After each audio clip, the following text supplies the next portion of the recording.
একটা হাদিস আছে সহিহ বুখারীতে, খণ্ড নম্বর 3, যে একবার একজন মানুষ একটা তৃষ্ণার্ত কুকুরকে পানি খেতে দিয়েছিল। কুয়ার কাছে গিয়ে মোজাই করে পানি এনেছিল, আর এই কাজের জন্য তাকে বেহেশতে দাখিল করা হলো।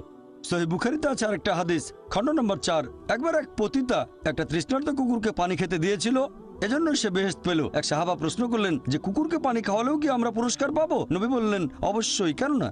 চিন্তা করেন, যে পশুটাকে ঘরের ভেতরে ঢুকতে নিষেধ করা হয়েছে, যদি সেই পশুকেও পানি খেতে দেন, আল্লাহ সেজন্য পুরস্কার দেবেন। একটা হাদিস বলছে একজন বৃদ্ধ মহিলা এক বিড়ালকে বেঁধে রেখে খাবার দিত না, আল্লাহ তাকে দোজখে পাঠালেন। কেন সে বিড়ালটাকে বেঁধে রাখলো, খাবার দিল না? অন্ততপক্ষে বিড়ালটাকে ছেড়ে দিলেও তো সে শিকার করে খেতে পারত। আর আমাদের এক্সিবিশনে এরকম একটা পোস্টার আছে, আরও অনেক পোস্টার। তাহলে আমরা পশু পাখিকে ভালোবাসবো, যত্ন করব। এছাড়াও গাছপালা লতাপাতা আমরা খেতে পারি যখন প্রয়োজন আমাদের, তবে বিনা কারণে আমরা কোনো গাছপালা কাটবো না। এমনকি যুদ্ধের সময়ও নবী মুহাম্মদ সাল্লাল্লাহু আলাইহি ওয়াসাল্লাম বলেছেন যে তোমরা গাছ কেটে ফেলো না, শস্যে আগুন ধরিয়ে দিও না। তাহলে এগুলো সবই আল্লাহ সুবহানাহু ওয়া তাআলার সৃষ্টি।